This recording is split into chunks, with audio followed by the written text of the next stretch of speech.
Welcome back to the show, everyone.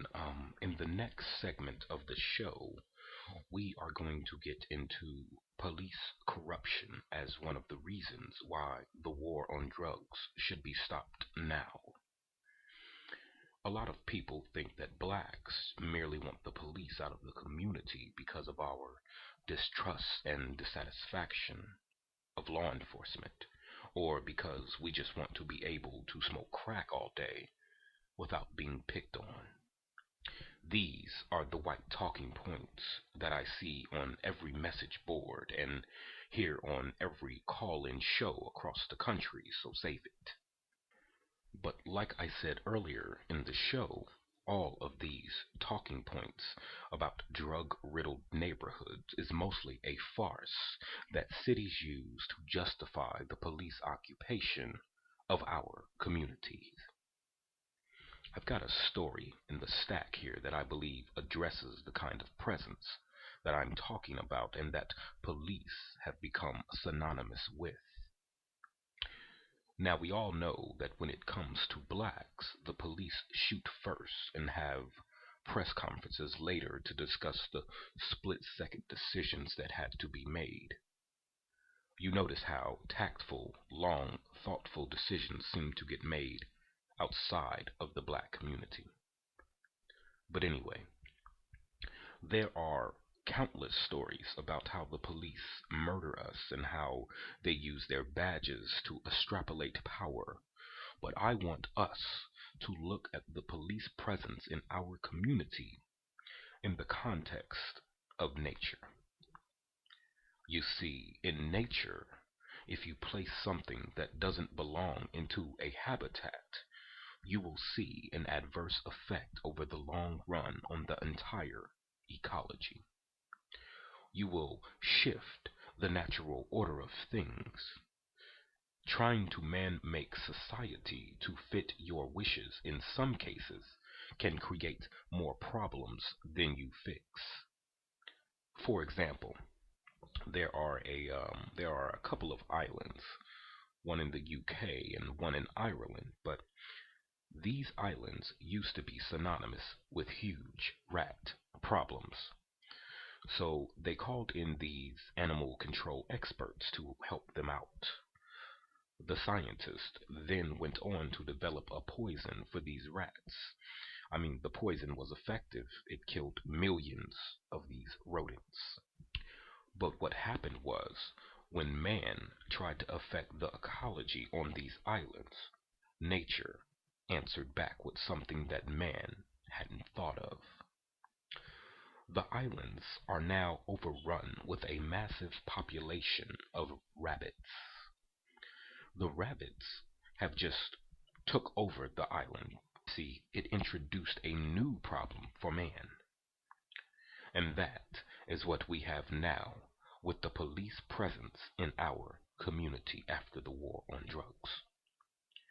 The unintended consequences of state lawmakers who inundated our community with police has metastasized into distrust for the police brutality, and massive corruption.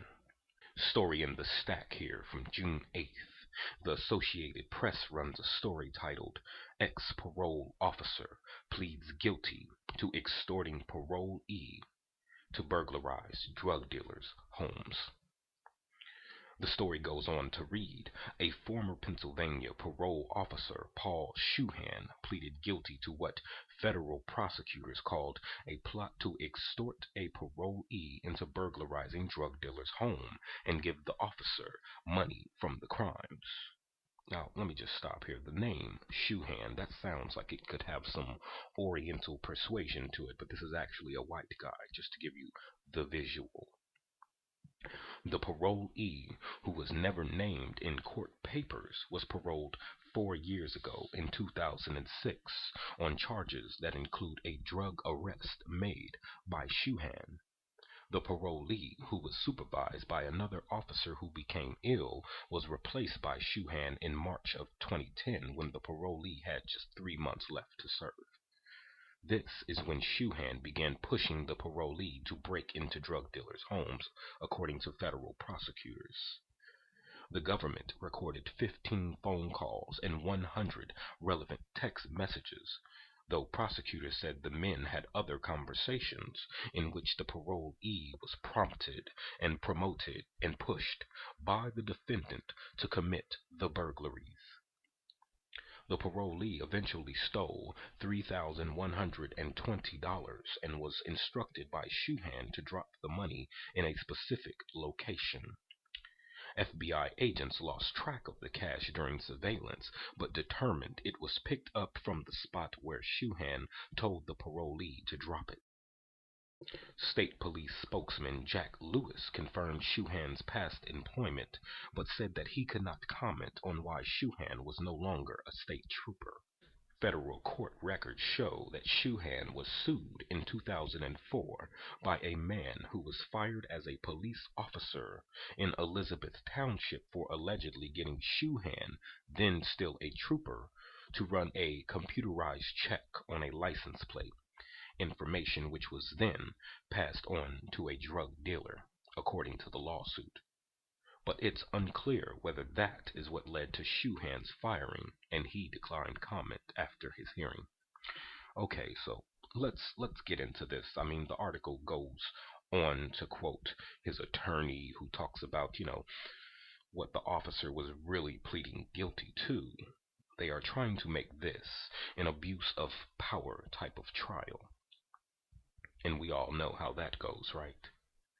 I mean, even though the maximum sentence for this is 20 years, he'll probably get probation. The only question is, will they let him be his own probation officer? I mean, really. This should seem bizarre, but this is actually the unintended consequences that came along with telling police officers that they are the overseers of these communities.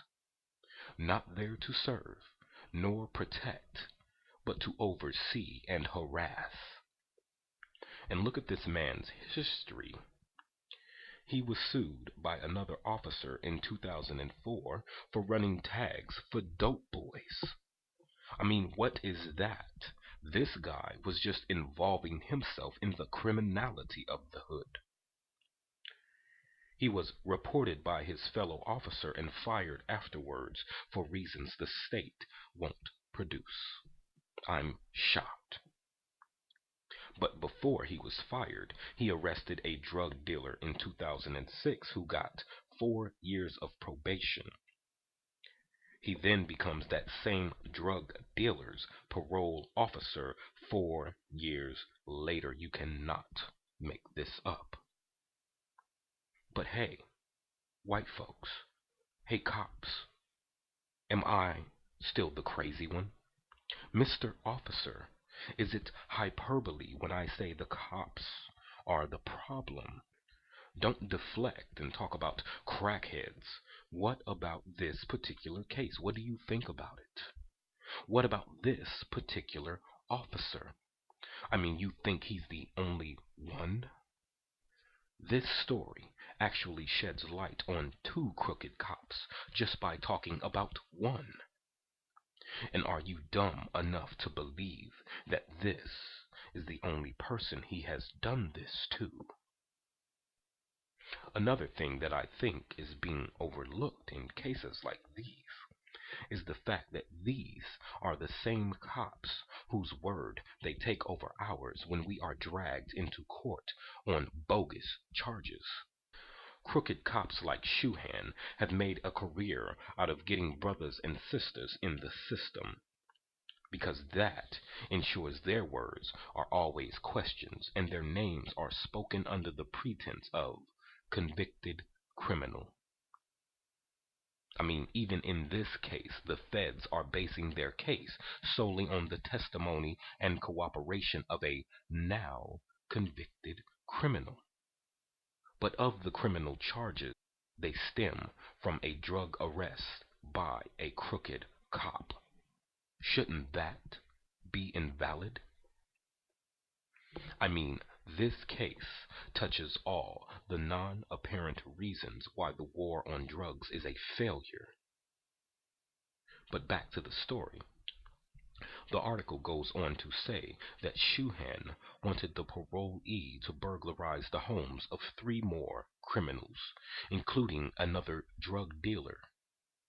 That means while other parole officers were looking through their file cabinets for the next appointment, this man was looking for his next target.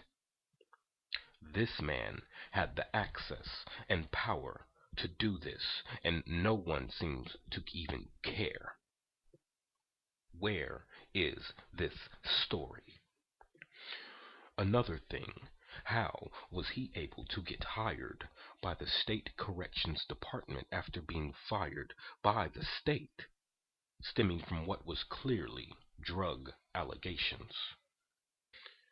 Does anyone hear the words white privilege knocking on my doorstep? I cannot make this up. As a matter of fact, try looking it up. Scarce is the best way to describe the coverage of this. And it's so typical when the police or law enforcement get caught in situations like this. They won't release why the officer was fired in '06. They won't release the parolee's name. There's minimal coverage about it, even in Pennsylvania where this took place. I mean, this reads like a bad episode of Law and Order, yet the reporting is meager, to say the least. But remember, we're overreacting when we say we want the police out of the community. It's crazy talk when blacks try to tell people that the police are our enemies and that we are living behind enemy lines. It's unimaginable for some to believe that they dropped poison in the hood back in the 80s to get rid of their rat problem, but are now fucking us like rabbits. This is the Debriefing.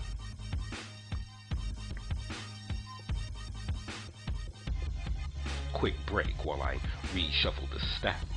Coming up next, the Global Commission on Drug Policy is out with a report saying that the war on drugs has failed. We'll talk about the hypocrisy surrounding these jokers. And 1 year after Oscar Grant was shot in the back, his murderer is fresh out of jail and feeling well, as he is being released. Officers in Miami are explaining why they fired 100 shots into a car, killing 22-year-old Raymond Harris. We are the only ones they get to use their weapon on, it appears. Anyone else tired of it? Lots more to get to on the Debriefing radio show. Stick with me.